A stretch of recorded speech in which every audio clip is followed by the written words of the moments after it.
មឬស្យាក៏ក្លឿនហានខ្លាបំពៀនគ្មានអៀនខ្មាំងចៅសៀមមុខក្រាស់ស្រែកឃ្លានព្យាយាមទន្ទ្រានរងគួនគ្មានពេលស្រាកស្រានសៀមអើយសៀមម្ដេចកុំរៀមអិនខ្មាំងកម្ពុជាពិត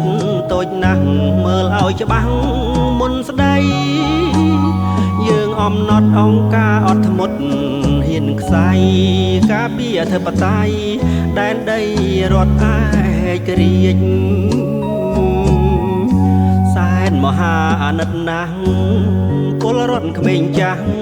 ត្រូវបានជន្លៀងចាំងចោលភូមិឋានអើយដួងចិត្តសោកសៅមើលទៅខ្លោចផ្សាមិនដឹងថ្ងៃណាដងស្រាយបានសៀមអប្រិយឈប់បំភ្លៃគេឯងឈប់ធ្វើរឹងខែងរែងចង់សំដែងដល់ណាល្បិចក្រុមស្នៀតខ្ពើមមាយាទហួសនឹងវាចាស៊ីវល័យកាយាចិត្តមុងសាឆ្ងាយក្តីល្អ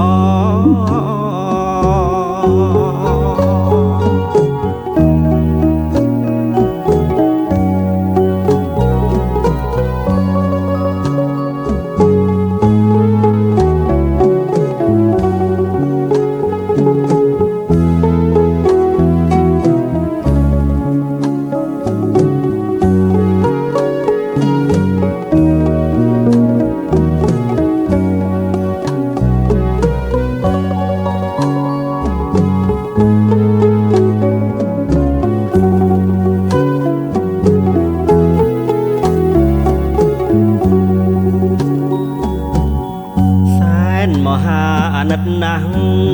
ពលរដ្ឋក្មេងចាស់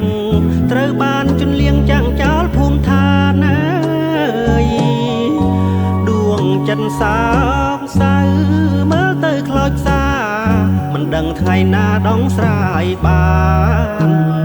សៀមអប្រិយឈប់បំភ្លៃ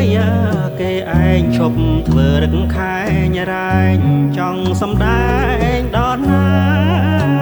ល្បិចក្រុមស្នៀតខ្ពើមមាយាទហួសនឹងវិចាស៊ីវល័យកាយាចិត្តមុងសាឆ្ងាយក្តីល្អ